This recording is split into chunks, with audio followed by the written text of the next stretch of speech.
Maréchal. On vous avait annoncé mercredi, on a été les premiers d'ailleurs à le faire, que Transplant Québec allait finalement... on mettait la porte dans cette œuvre-là qui gère le don d'organes et de greffes. Vous savez que mon conjoint est un greffier du foie et que depuis plusieurs années, je suis avec beaucoup d'intérêt tout ce qui se passe à Transplant Québec parce que je pense que c'est vraiment une cause qui est importante. J'en profite pour rappeler qu'un don peut sauver jusqu'à 8 vies. Alors, c'est effectivement très important. Et le Québec, en matière de dons et de greffes, a un petit peu des croûtes à manger comparativement à d'autres pays. Une fois qu'on a dit ça, là, on regarde la décision. Ça fait partie de la loi 7 qui vise à renforcer l'efficacité de l'État. Alors là, le gouvernement, avec la présidente du Conseil du Trésor, France-Hélène Duranceau, a décidé là, de regarder où est-ce qu'on pourrait couper des affaires, fusionner des organismes, économiser de l'argent. Et là, l'idée, c'est de prendre Transplant et de donner ça à Emma Québec. Évidemment, ça a fait beaucoup réagir Martine Bouchard, qui est présidente directrice générale de Transplant Québec, qu'on avait à l'émission. Alors, on l'a appris avec le sous-ministre qui nous a convoqué, moi et le président du conseil d'administration, pour nous annoncer la nouvelle. Au courant de la journée, depuis ce matin très tôt, on est en rencontre avec le conseil d'administration, on est en rencontre avec les gestionnaires, mais surtout avec les employés pour leur faire part de ce projet de loi-là. Puis on demande vraiment là, au gouvernement de revoir sa position, pas fragiliser les activités qui, somme toute, sont essentielles pour nous. Puis Québec Transplant doit absolument continuer, Transplant Québec plutôt, doit absolument continuer d'assumer sa mission. Je vous dirais principalement pour deux bonnes raisons.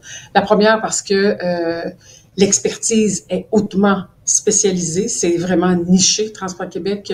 Le don d'organes, vous le savez, ça repose, vous le savez, de première loge, ça repose sur une coordination hyper rigoureuse, avec des délais qui sont très, très courts. Entre les hôpitaux, les familles, les chirurgiens, c'est des bases de données très complexes. Il y a toute la notion de transport, la gestion des familles, la priorité des listes d'attente, des patients qui sont sur la liste d'attente.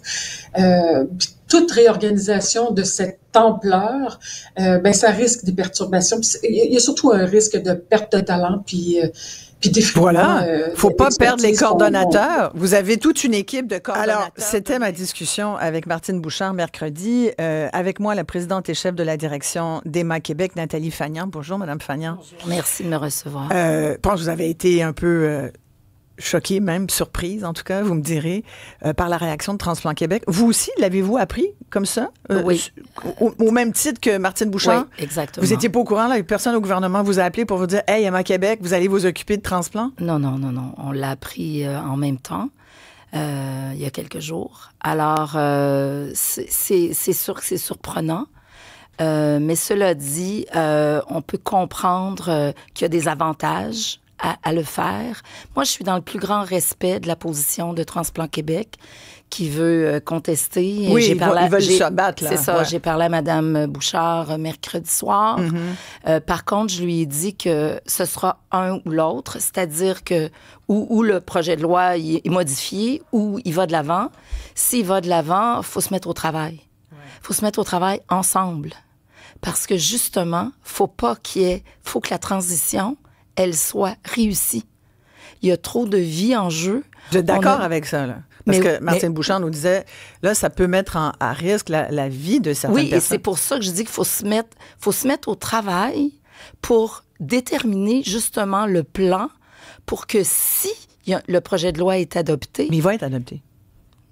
D'après ce qu'on sait, il n'est pas question qu'on vienne là-dessus. Donc, il faut se mettre au travail rapidement. Mais vous, ce que vous en savez, ensemble. Ouais, mais ce que vous en savez, Mme Fagnan, c'est que ça va passer, ce projet de loi-là. Moi, c'est clair que... Moi, j'ai pas de prétention à cet égard-là. Vous avez plus d'expérience que moi. Alors... quand on voit le gouvernement aller, là, on se dit qu'ils vont le passer. Là. Mais en tout cas, ce que je dis, c'est qu'il faut se préparer parce que on n'a pas le luxe, justement, qu'il y ait des failles dans la transition. Sinon, alors, il faut travailler ensemble. C'est pour ça que les équipes de Transplant Québec, faut qu'ils viennent, faut qu'ils travaillent avec nous. On va les accueillir à Emma Québec. Eux, ils pensent qu'ils perdent leur job, là. Non. Ils perdent pas leur job? Je veux me faire rassurante. Ils gardent-tu leur bureau? Ils vont aller chez les Emma bureaux, Québec? on verra, là. Ça, c'est... Honnêtement, On va économiser ces bureaux. Le plan n'est pas dessiné, mais le travail comme tel et les employés. Dans le projet de loi, il y a une disposition particulière sur le transport des actifs et passifs de transplant à Emma Québec, mais des contrats d'emploi, pour moi, ça peut être considéré comme des actifs. Alors oui, nous allons présenter notre plan avec tous les employés d'Emma Québec qui doivent transférer à Emma Québec. Puis la cellule, elle va rester la même. On va prendre même tous les processus, les façons de faire à Ziz. On veut pas bousculer rien. On veut que tout fonctionne.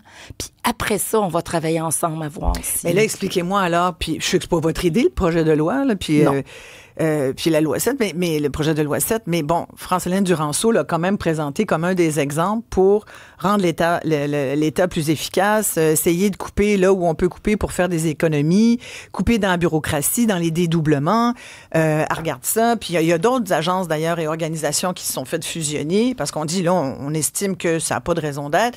Emma Québec, on a donné l'exemple, fait déjà, entre autres, vous gérez, on va en parler. Le don de tissu. Voilà, donc pourquoi pas, dans le fond, transplant. Mais il y a une cohérence, par contre. Il y a une cohérence, Mme Maréchal, là-dessus. Mais ce que j'entends, ce que j'allais vous dire, c'est que j'entends pas d'économie si vous prenez de la gang de transport, vous l'amenez chez Emma. Là. On la prend, on va faire arriver les choses. Si le projet de loi est adopté. Puis je vous dirais qu'il y a des synergies, probablement. Parce que, comme j'expliquais dans un autre moment, dans une autre entrevue, quand on a un médecin préleveur qui prélève le cœur, qui prélève les poumons, les valves cardiaques sont juste à côté. Mais les valves cardiaques, c'est un tissu. Alors ça, habituellement... Ça, vous savez gérer ça? Oui. D'habitude, c'est vous qui gérez ça. Donc, nous, le donneur qui a consenti s'en va à Emma Québec, dans la salle de prélèvement, puis là, nous, on va prélever la valve. Je suis certaine, et j'en ai parlé avec Dr. Opaterny, qui est PDG du CUSUM, qu'il y a des synergies à y avoir. Ça, là-dessus, vous avez raison. Entre autres, quand on communique avec les familles, parler de don d'organes, c'est fondamental, et aussi du don de tissu. Donc, dans une même conversation, déjà, c'est un moment hyper difficile pour les familles. Mais vous, avez-vous ce know-how, cette connaissance de parler directement aux familles dans un contexte Bien sûr, on le fait pour les tissus. Alors, quand on a un donneur qui n'est pas un donneur d'organes, mais uniquement de tissus, on a des équipes tout à fait en place qui communiquent avec les familles, qui accompagnent les familles. Alors, il y aura un travail à faire ensemble, puis à voir comment on peut, justement... Mais je pense qu'il y a une logique à jumeler les deux dans d'autres juridictions, dans le reste du Canada, en Espagne, en France. C'est jumelé. Alors, il y a quelque chose qui... Et je comprends là, que c'est brutal, puis... En France, d'ailleurs, Nathalie Fagnan, ça s'appelle pas... C'est pas Emma France, là, parce que Emma, ça le dit quand même, là, c'est sang, là. C'est la gestion du sang. Même si vous me dites, on fait aussi des analyses de laboratoire, on fait du tissu, on fait... On a le lait maternel, on a les cellules souches. Mais il faudrait peut-être changer votre nom, là, parce que peut-être ça s'appelle... en France, ça s'appelle l'agence biomédicale, puis il y a quelque chose là-dedans de plus inclusif, on va dire. Ça sera à réfléchir. Mais moi, je vous suggère ça. Mais tant mieux. Donc, vous voulez rassurer le monde, surtout les gens. Il y a comme 900 personnes qui attendent sa liste de dons. Exactement. Cette semaine, la veille, ou le matin même, où on a sorti cette histoire-là ici, le matin, avec mon collègue Mario Dumont, il y a une dame qui racontait qu'on l'a préparée parce que vous savez sans doute que sur la liste de transplant, il y a à peu près 40%, c'est du don on attend un rein, là. Un rein, oui. Ça peut être du don vivant, là. Oui. Alors, évidemment, il faut trouver des gens compatibles. Là, on avait une dame, Nicole Ford, qui s'était fait appeler par le CHU de Sherbrooke pour dire « Hey, madame, vous allez être contente, Nicole, on vous a trouvé un donneur compatible. On va vous préparer, là, vous allez recevoir un rein, ça va se passer ce soir, là. » Puis là, on l'appelle finalement, une dame qui est depuis 2 ans et demi en dialyse, comme je pense, c'est 80 000 $, 70 ou 80 000 $, une dialyse par année. Fait que fois 2 ans et demi, là, on est à 200 000.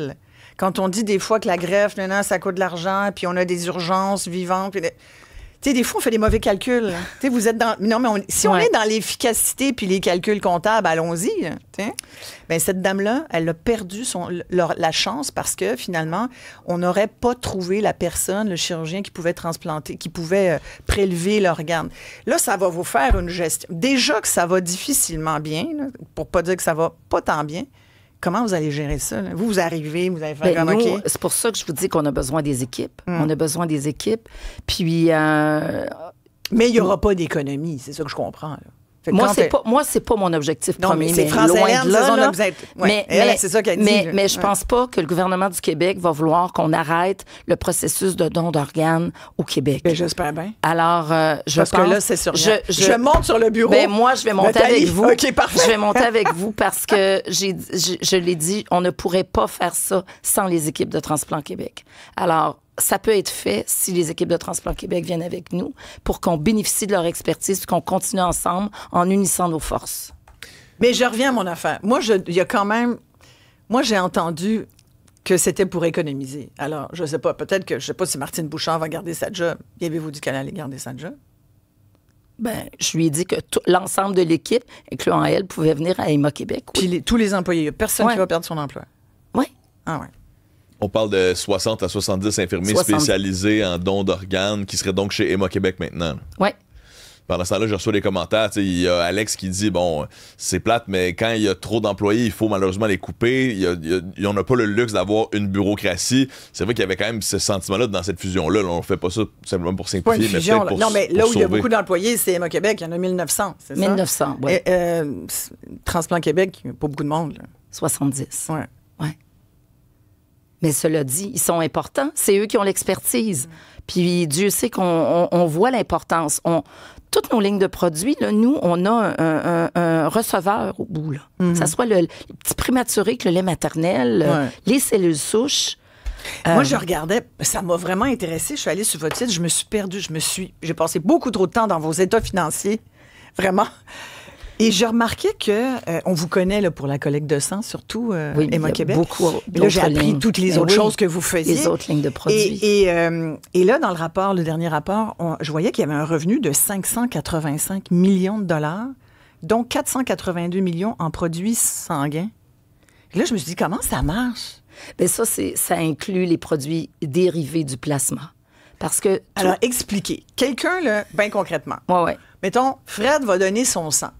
Hein? Ça m'arrive, j'en ai fait plusieurs. Ben oui. Bravo. Merci. Bon, merci. Là, Fred, il pense que tu donnes gratuitement de ton sang. Je me dis, je sauve un patient au Québec. Voilà. Puis là, tu penses que c'est envoyé gratuitement là où c'est nécessaire dans un hôpital. Comment c'est géré, en fait? Parce que premièrement, là, nous, notre budget, là, c'est une grille de tarifs. Alors, on a une grille de tarifs qu'on présente. Tarif? Ben, comme le sang? Pour le globule, pour la plaquette, pour le cryoprécipité, les différents produits qu'on a. On a une grille de tarifs qui est approuvée par le gouvernement chaque année. Vous les vendez? On les vend au centre hospitalier. Donc là, vous collectez du sang gratuitement des Québécois, puis vous le revendez dans les hôpitaux du Québec. Oui, exactement. Puis nous, on est à profit zéro. Donc, à la fin de l'année, il faut avoir équilibré tout ça. Puis quand on a des excédents, on le retourne dans les centres. On s'entend avec le ministère de la Santé qui nous demande, depuis 7 ans que je suis là, on envoie des crédits dans les centres hospitaliers si on a des excédents. Avez-vous des excédents? C'est arrivé. À quelques reprises, oui. Parce que là, c'est quasiment un demi-milliard en produits sanguins, c'est beaucoup. Mais attendez, ça inclut les produits dérivés du plasma. C'est ce que j'allais vous expliquer. Okay. Les produits dérivés du plasma, expliquez ce sont des médicaments. C'est ça, c'est ça. Ouais. Parce que le plasma, on prélève le plasma et c'est fractionné chez un fractionnateur, puis ça revient en médicaments, comme des immunoglobulines qui aident énormément les gens qui sont déficients. Quand je dis déficient, c'est, je veux dire, immunosupprimés. Oui, là. Voilà. Alors... Donc, le plasma et les immunoglobulines et tous les produits dérivés du plasma, c'est 2/3 du budget, ça. Et ça, c'est des médicaments. C'est pas la collecte de sang qu'on a fait et le culot qui est envoyé dans le centre hospitalier, qui est le 568 millions que vous disiez. Ouais. Il y a 2/3 de ça que ce sont des médicaments qui sont très dispendieux, oui, dont les immunoglobulines. On en a des sous-cutanés, on en a des intraveineuses. Alors, c'est sûr que ces médicaments-là, c'est des négociations, des appels d'offres et tout. Et ça se fait et ça occupe, oui, une grande partie du budget de Héma Québec. Mm-hmm. Mais vous savez, on a le coût, hein, c'est revendu au même coût qu'on les paie, là. Alors, c'est pas... Donc, vous achetez, par exemple, exact. sang et plasma, pas la même chose. Non, mais les produits dérivés du plasma, les médicaments qu'on achète, on a un coût des ventes, puis on a évidemment, ça fait partie de notre revenu, oui. Mais les gens qui donnent leur sang, par exemple? Oui. Ça c'est un tarif au culot. C'est un tarif. Donc, oui, on collecte. Parce que nous, une fois qu'on collecte votre poche, là, on s'en va pas à l'hôpital. Elle s'en va dans nos laboratoires de production. Et là, on en divise 3 produits. Okay. Les plaquettes, le plasma et les globules rouges. Alors, et de ça, chacun a sa durée de vie utile différente. Et ça, c'est envoyé aux hôpitaux et sur un prix de liste. Je vais le dire avec un prix de liste. Ah, fait que c'est vendu quand même. C'est vendu, oui, c'est vendu. Et tous Mais les vous ne pourriez pas le donner? Mais c'est parce que ça coûte de l'argent. Collecter. Pour le gérer, ben oui. Moi, on a 12 centres de dons. On a des collectes mobiles partout au Québec. Quand mes équipes partent, là, qui s'en vont dans le Grand Nord, à cette île ou autre, il faut embarquer les équipes, embarquer l'équipement, aller faire la collecte mobile. Il y a un coût à tout ça, là. Vous êtes financé quand même en partie par le gouvernement. On est financé, très peu subventionné, parce qu'on se finance avec nos ventes de produits. Donc, c'est à nous de se gérer à l'intérieur de l'enveloppe qui est générée par nos ventes de produits. On s'entend sur les volumes, on fait une planification des volumes selon les demandes et tout. Alors, c'est comme ça que ça fonctionne. OK. On va prendre une pause ici, mais on va vous garder si vous avez le temps, parce que je suis sûre qu'il va y avoir plein de questions d'auditeurs, parce qu'il y a beaucoup de monde qui donne leur sang. Oui. Puis, on en a des questions. On revient tout de suite après.